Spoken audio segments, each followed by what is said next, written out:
Good morning, everybody. The slide probably says special music. We'll get there.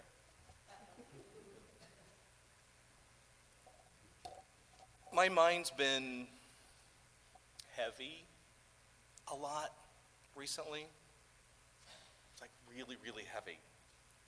It's like I feel the weight of the world on my shoulders.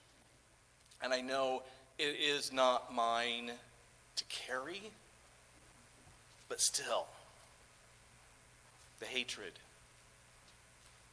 the division, the wars, the manipulation of political parties, scare tactics, the us versus them consciousness of the world, the greed, the power hungry. I was working on my talk yesterday, and while doing so, I got a text from Danya to remind me. She's like, I don't know if you know about this, but there's this documentary film. It's called "The State of the Unity." It was a part of the Heartland Film Festival here in Indianapolis this fall, and they're airing it in New Haven New Harmony next weekend, next Friday, the 28th, or yeah, whatever the 28th. It'll be down there. But anyway, it's this documentary. There's these two musicians that took off on a journey in their station wagon to unite people through music. And as they were traveling and doing concerts and meeting people and talking to people, they would let them write messages of unity on their car. So this car is covered with all these wonderful uniting messages on their car. And so I did a little Google search, found an old interview from when they were here in the fall with talking to Anne Marie Tiernan on WTHR. And she was talking to them about their journey and the making of this and how it all came to be, and pictures and videos and stuff. And there was this picture that just popped in that I saw that just stood out. And one or not, if not all, of the windows of this car with all these uniting messages on it were busted out. It had been vandalized.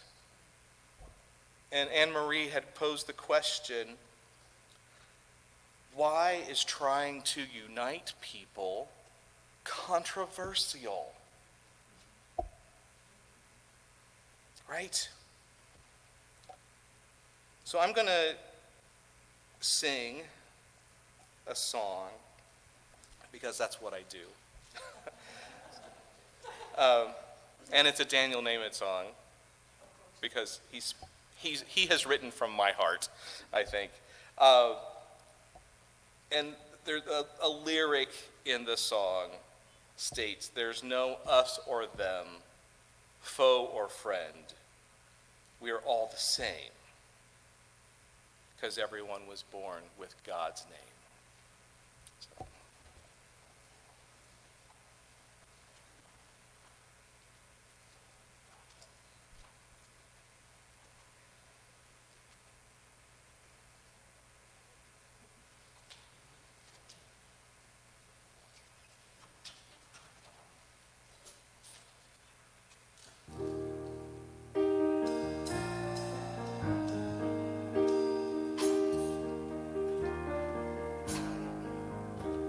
When I watch the news, it makes me cry for all of the anger I see.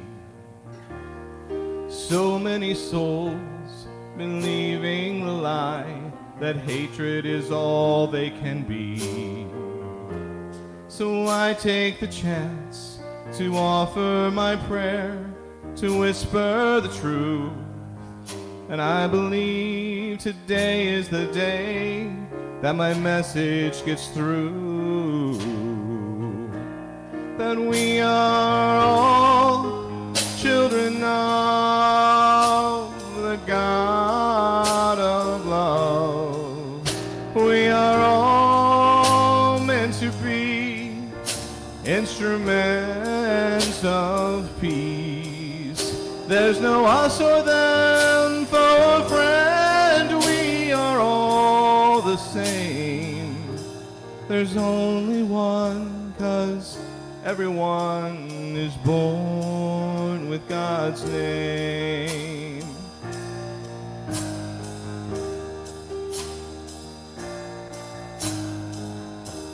So the question becomes, where do we start? How do we heal so much pain? The answer is clear. We open our hearts and let love wash away every stain. 'Cause peace in our time begins with a smile, with one open hand. And when we teach by example, the world is sure to understand that we are all children of the God of love.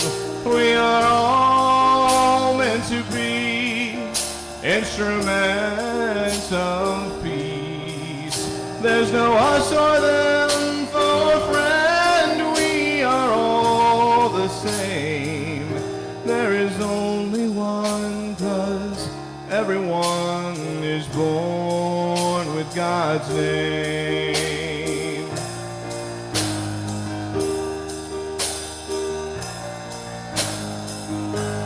Sometimes it seems so useless to try, so futile to dream. But remember, the power of creation lies in what we believe. And we are all children of the God of love. We are all meant to be instruments of peace. There's no us or them, foe or friend, we are all the same. There's only one, 'cause everyone is born with God's name. God's name. God's name.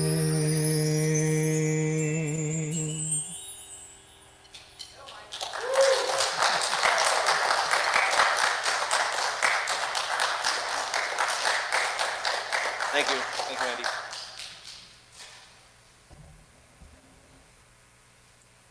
So moving this into this talk today, I've spent a while combining some stuff, and I have notes and there's words on on papers up here. I'm going to speak from my heart, which I always do. But in looking at, it was like we came out of from Palm Sunday into Easter, so it's like, okay, I'm going to talk about Palm Sunday and we're going to talk about Easter. Now what are we going to do with this affirmation that through my faith, I'm triumphant? And I looked at today's daily word in advance, as I often do, and Ed and I always laugh many times. Okay, I'm speaking on this Sunday, what's the daily word? Oh, world peace. Inner peace. World, it's often, it shows up so many times.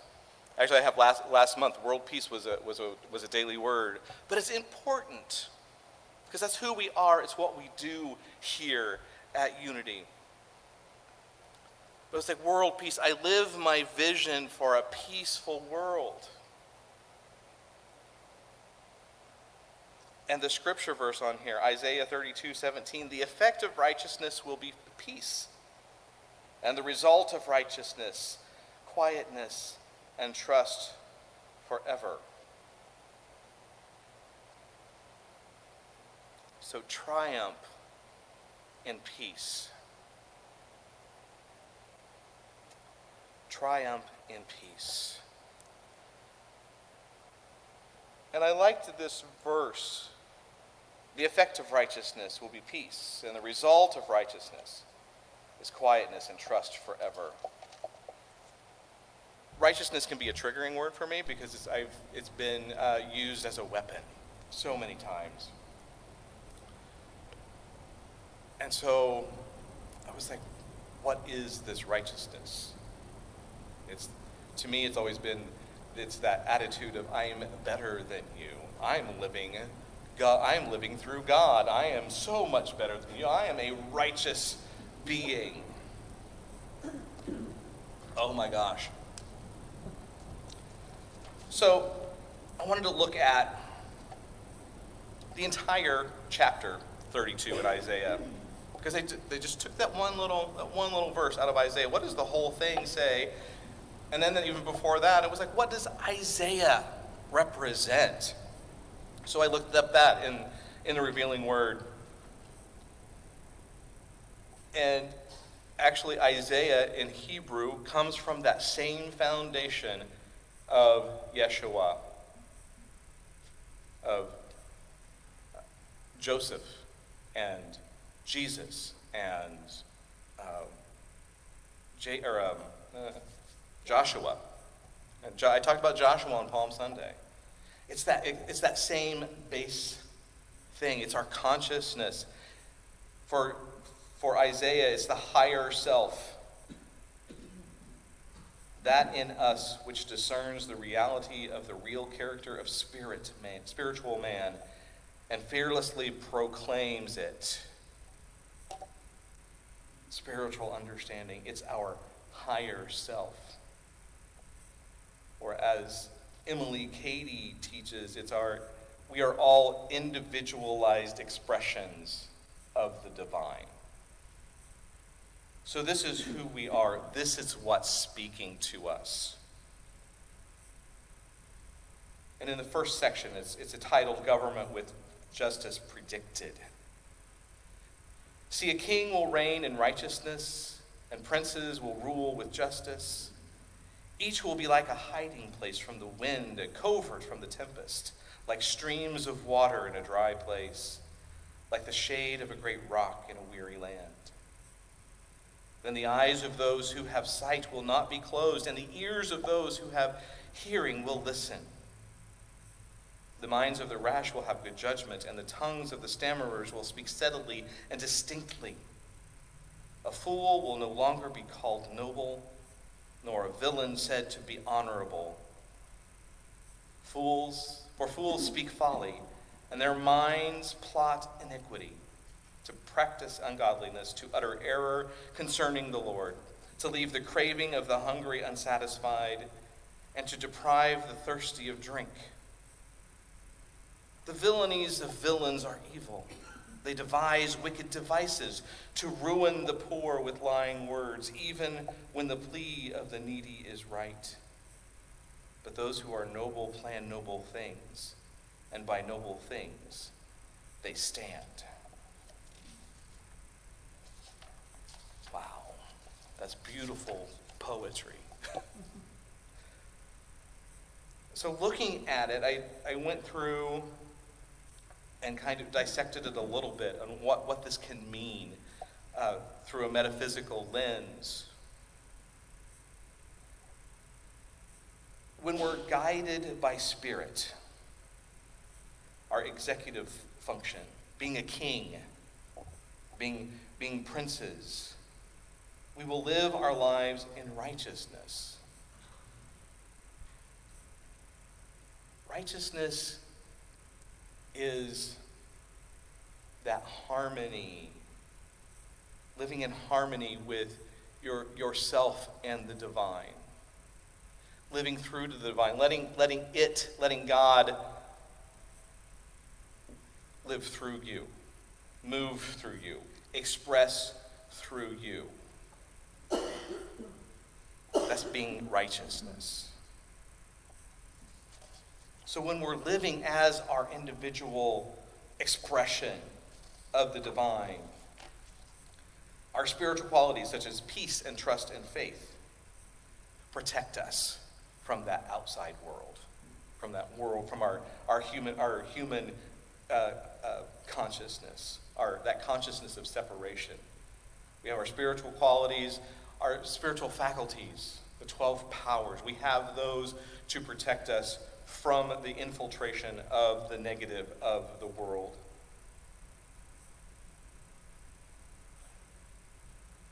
It talks about a river of water in a dry land. It's like it's the spiritual nourishment that we receive in this world of negativity. Eyes, for those who have eyes that can see, when we're awakened spiritually, we use these qualities. We use meditation and prayer and affirmations to help awaken us. And when we are awakened, our eyes are opened in a consciousness where we can draw upon the wisdom and the understanding and the love and the power and the imagination and the will and all of those. We can do that. Not only can we do that as a spiritual being, we fill our human mind with this. We can, as we were a rash mind, it will now express the divine. We will no longer rely solely on our ego. That's the fool. The fool is our ego. And living in folly, our ego wants to make its own path. It's like, I know the right way. I don't need to pray every day. I don't need to meditate. I don't need to be nice to people because, if I'm nice to people, if I do this, I can make it up to the top. I can climb the corporate ladder. I can make lots of money if I abandon this stuff and not see this person as a spiritual being or a loving child of God. But when we do that, when our ego is living in folly, we will never be satisfied. We will always want more, want more, want more, want more. Step on those even harder. More, more, more. The ego is masquerading as righteousness. We see this. I see this out in the world. I see a lot of ego masquerading as righteousness, when really ego is using God and manipulating the words into what will better them and not the whole. But when we trust that our thoughts are being guided by Spirit, by God, and we live in that balance, the righteousness, harmony of God's will and our human will, and we're living out as our individualized expression of God, then, what was the last part of that verse? We are being noble. We're being kings and princes. We're being nobles. We plan noble things, and by noble things we stand. We stand by the truth. So that's that first part. It's basically it's our vision statement here. Centered as God, life expresses love, harmony, and abundance. We can boil all that down to what our vision statement is. The second part of Isaiah 32 is titled, Complacent Women Warned of Disaster. It's like a tabloid headline. Complacent women warned of disaster. Rise up, you women who are at ease, hear my voice. You complacent daughters, listen to my speech. In little more than a year you will shudder, you complacent ones, for the vintage will fail, for the fruit harvest will not come. Tremble, you women who are at ease. Shudder, you complacent ones. Strip and make yourselves bare, and put sackcloth on your loins. Beat your breast for the pleasant fields, for the future vine. For the soil of my people growing up in thorns and briars, Yes, for all the joyous houses in the jubilant city. For the palace will be forsaken, the populous city deserted. The hill and the watchtower will become dens forever, the joy of wild asses and pasture for flocks, until a spirit from on high is poured out on us, and the wilderness becomes a fruitful field, and the fruitful field is deemed a forest. All right. Men, this is for you as well. It's not just the women. We know that.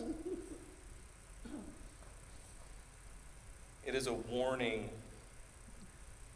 Women, in Greek, signifies intuitive perception of truth. It's reflected the intellect from the soul.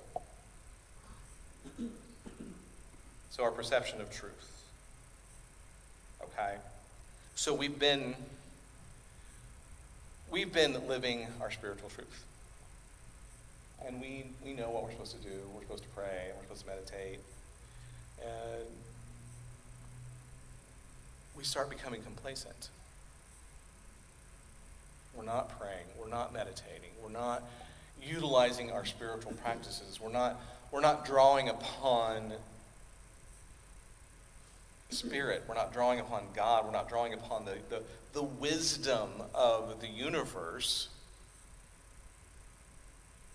We're starting to rely on our human consciousness again when we become complacent.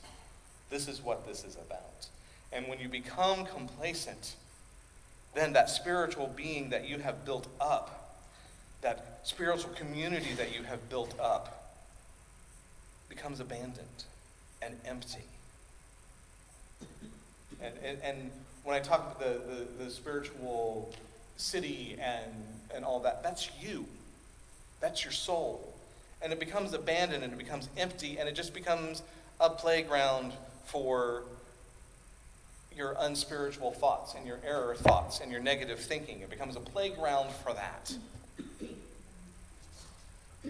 Until you remember who you are, what you are. You are a spiritual being having this human experience.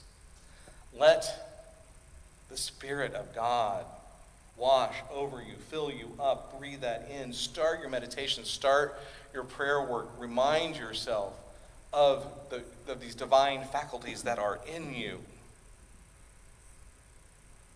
And then that barren wilderness that you have become will build back up.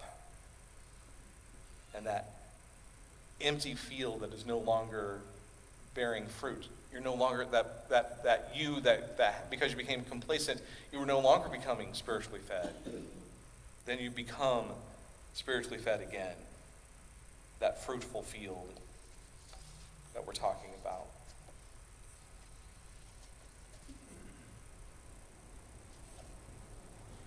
I just looked at it and said, spiritual meaning of house, which reminds me of the James Dillard Freeman poem in the hymnals. This is God's house. Not this building, this. This is God's house. That is the... Is there a bird in here? Okay. This building is also God's house. But anyway, it's you. You are the city. You are the buildings. You are the watchtower. As I say every Sunday, we hold the high watch for other people. We are the watchtower. We're looking and seeing the highest good in everyone. We're seeing the God in everyone, the Spirit in everyone, the Christ in everyone.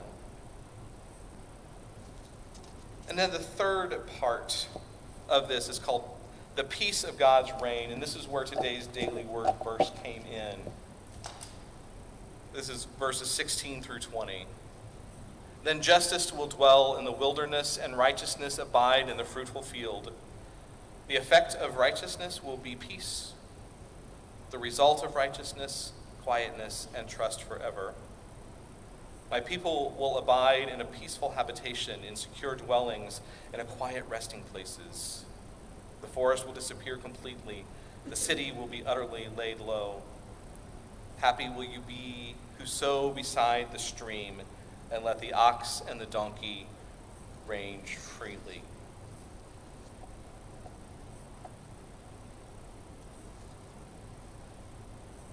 Justice.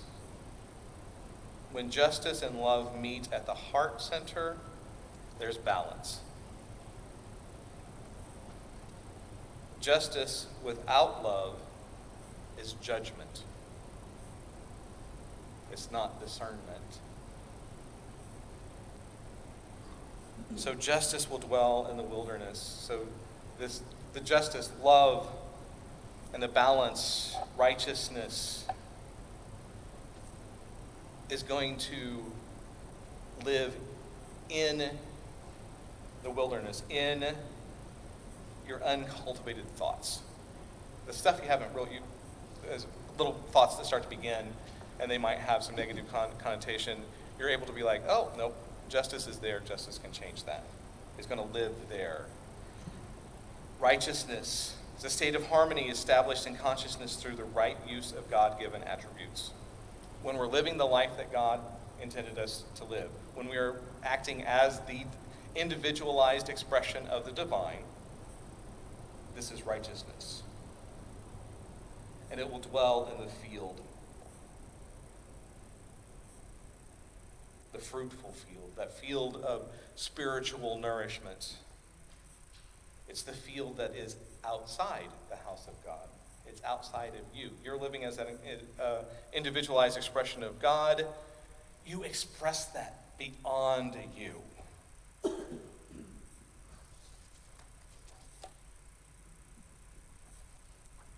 And the result of that is peace.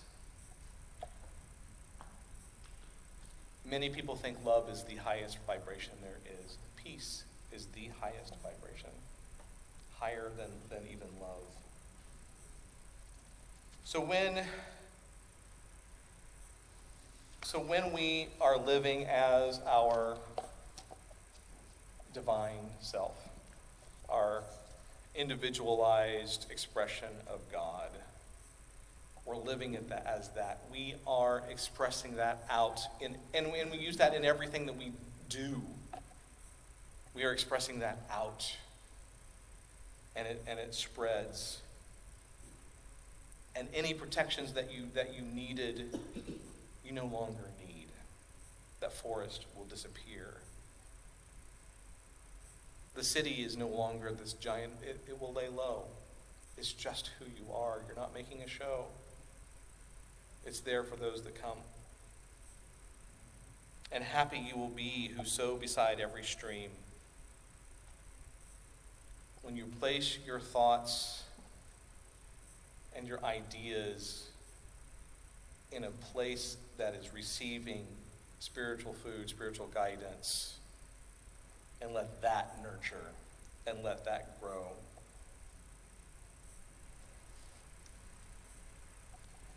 So that's where the daily word stuff, really kind of that vision for a peaceful world. How do we do this?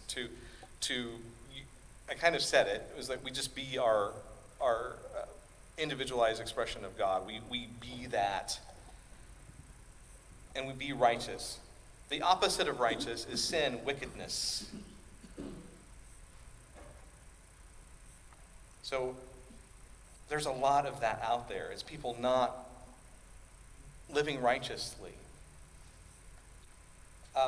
In Hinduism, and also reflects in Buddhism, they have the term Atman, that is your soul self. In Kabbalah, the mystic part of Judaism, you have Ein Sof, that's your infinite self. It's that part that keeps going and going.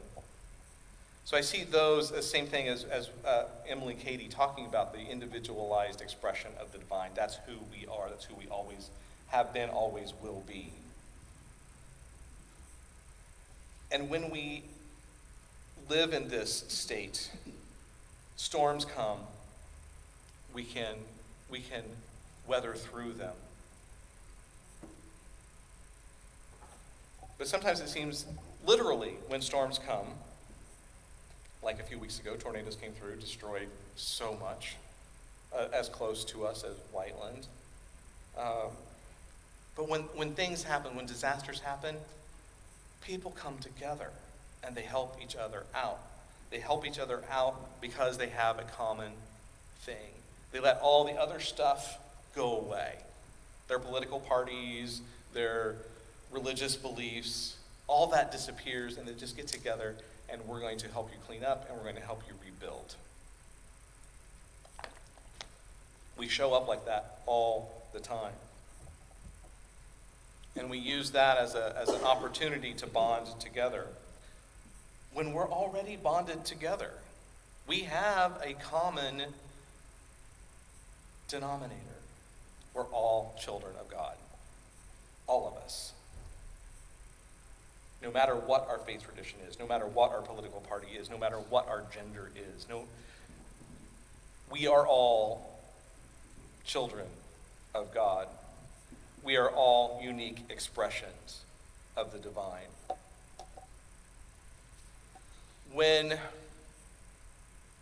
So disaster comes through, people come together, they clean up. It happens so much better, so much faster when we all come together. We use all of our strengths, all of our abilities to get together. Like building a house. When you build a house, it takes carpenters and plumbers and electricians and contractor and roofers and designers. It takes the city government weeks to sign the permits, still waiting on it. It takes them too. It takes everybody to build a house. All those, can the guy at City Hall or the lady at City Hall who signs permits, can she plumb a bathroom? No. Can the roofer know what to go through for a permit? Probably, because they follow them. But it takes each of those individuals in order to build that house. It takes each of us. It takes all of our diversity, our talents, our understandings, our working together to create world peace, to create peace. Diversity makes us stronger. It's not us versus them. It's all of us together. This country is a melting pot. It's immigrants and indigenous people. It's all races. It's all faith traditions. It's all political views. It is every expression of humanity that there is.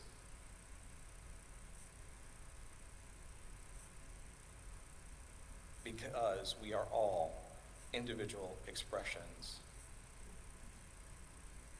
I've often thought, and I think I've said it before, it was God is so big, it takes every single one of us for God to know what it is to be human. So it takes every aspect, every bit of that spectrum of humanity for the divine to exist.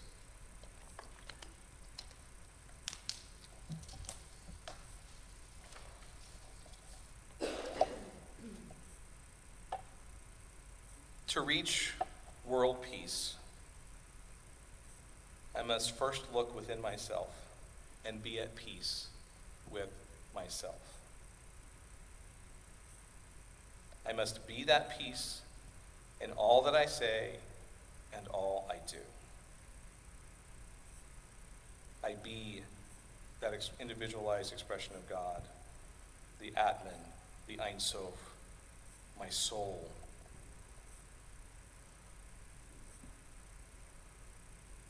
I don't allow those who have no peace within themselves to extract my peace and trample it on the ground. I accept that I am an individualized expression of the divine. It is my duty to be that expression. I also accept that all others are also individualized expressions of the divine. It is their duty to be their own unique self. I cannot tell you who to be and who you are, because I don't know. You may not know. Sometimes I forget who I am. I forget that I am an expression of the divine. And I let that outside come in and trample on my peace.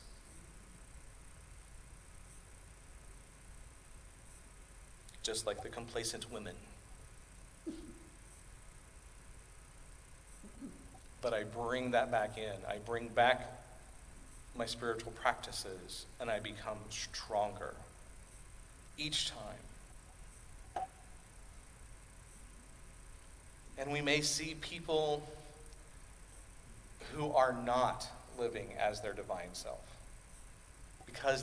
We know that because they have no peace within, and they are expressing anger and hatred.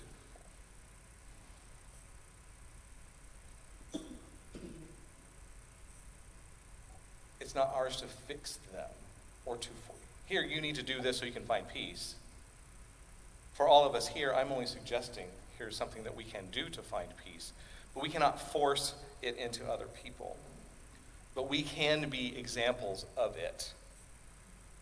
When we are examples of it, when we are living our truth, then it expands and it goes out, and other people will recognize it, and that vibration will join in with them as they move forward. We are connected as children of God, the universe, the great mystery. As we each go deep into our souls and accept who we are and what we are, we find peace within ourselves. We allow all others to be who they are in their peace as we express who we are in ours. This is righteous living. I live my truth as the love of God. If I rely on the external world, I will not find peace. I will not find harmony. I will only find the arrogance of the ego mind masquerading as righteousness. I cannot mistake the arrogance of my ego as righteousness. Righteousness is not loud, boisterous, and demanding. Righteousness does not blame. Righteousness does not judge. Righteousness does not use itself to gain power. Righteousness is harmony and love and peace.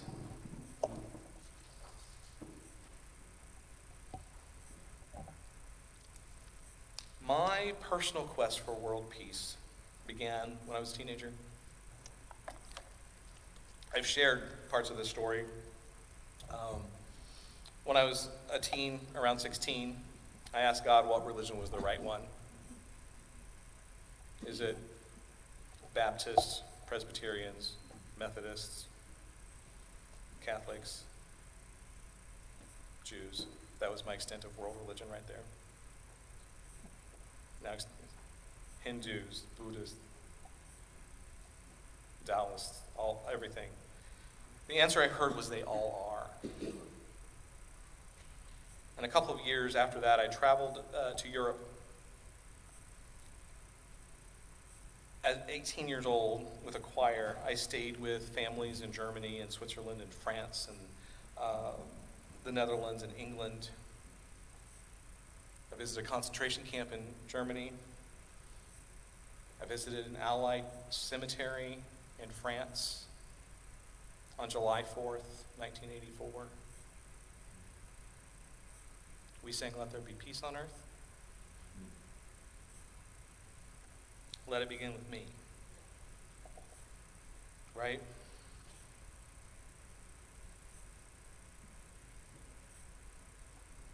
My soul was awakened.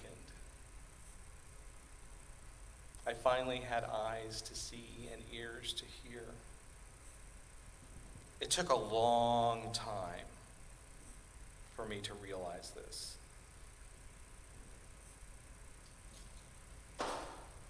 But we're not Germans and French and English and Americans. We're people. We're children of God. We're all people. I was in their homes. Just people, we speak a different language. They would teach me theirs, I would teach them mine. The people I stayed with in Germany, I was only with them for like 2 days. Like, so, do you want to learn German while you're with us? I said, sure. So the rule was whenever they would teach me something in German, I could no longer use the English words. So at dinner, they had asked me if I wanted something, and I was like, no, bitte. And they laughed. It's like, no, please. But I tried. But we were heart to heart, soul to soul with these people on the other side of the world.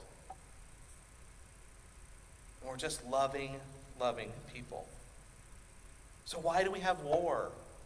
Why do we hate? Why do we expect others to conform to our personal perceived morality and call it righteousness in the name of God? This is nothing but judgment without love. Judgment without love is judgment without God. This is not in his name as we hear. This is God's will. Not if there is actual love attached to it.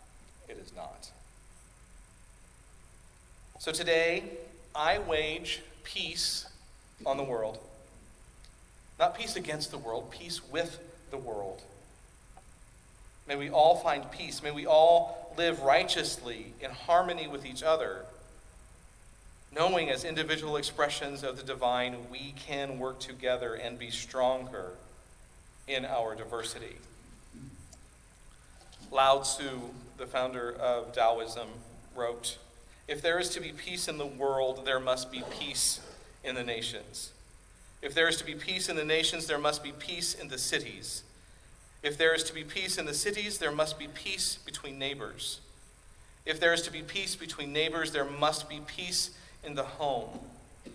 If there is to be peace in the home, there must be peace in the heart." So, my friends, today, there is peace on earth. It exists. It is there. Look deep inside. And there, in that peace, you will triumph. Thank you. So it is.